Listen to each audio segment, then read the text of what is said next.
Oke teman-teman, terima kasih mau bergabung. Hari ini kita mau membahas tentang COVID-19. Langsung saja di latar belakang COVID-19 itu tersebut.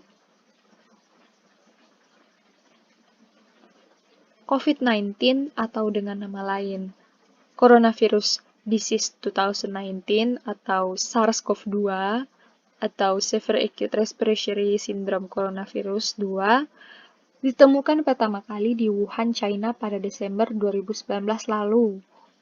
Dimulai seperti flu dan menyerang paru-paru seperti pneumonia atau radang paru-paru.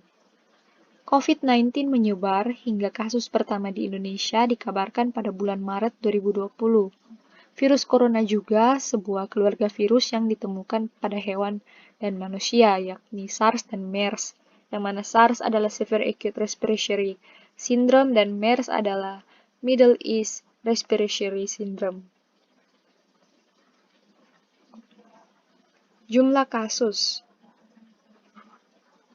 Kita bisa lihat pada jumlah kasus yang terjadi hingga saat ini dirangkum pada data dari Johns Hopkins University pada website resminya coronavirus.jhu.edu. Data dunia mencakup 30 juta lebih kasus positif COVID-19 dan kematian menembus angka 952.404.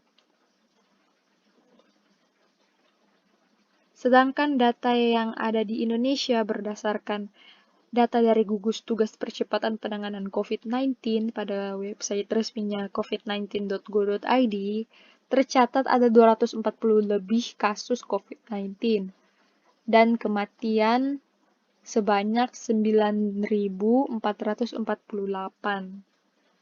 Kita bisa lihat di sini ada grafik data statistik di mana COVID-19 di Indonesia yang tercatat pada tanggal 18 September 2020.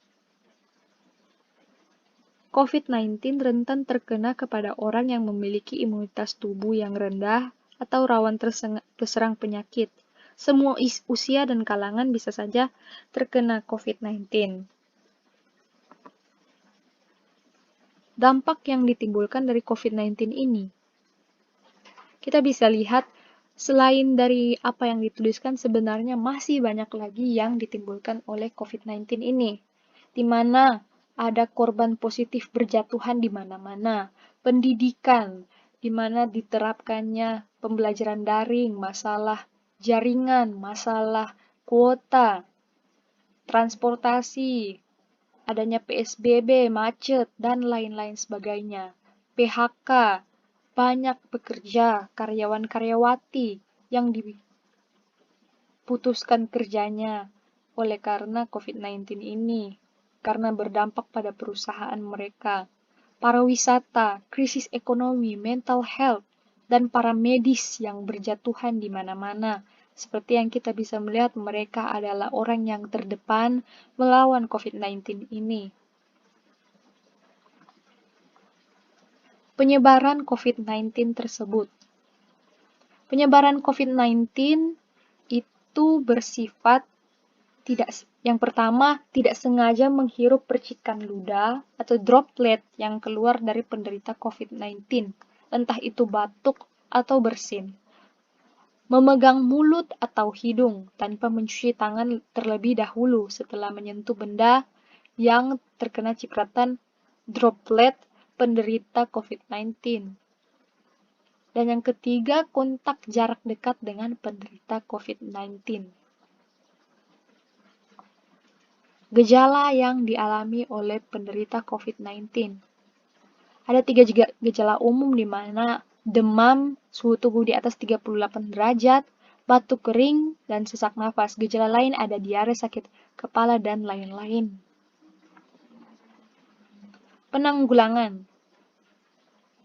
Untuk saat ini, pemerintah dan diri kita masing-masing harapnya mewajibkan social distancing atau physical distancing atau stay at home.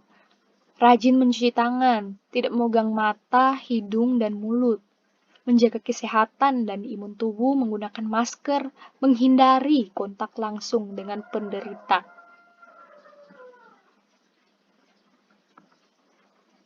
Oke, sebelum kita closing, ada sebuah tribut yang akan saya persembahkan untuk kita semua.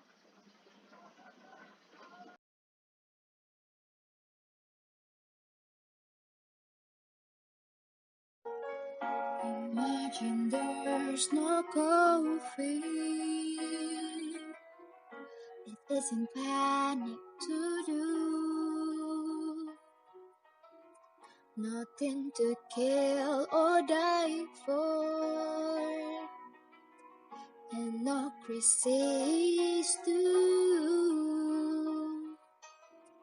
Imagine all the people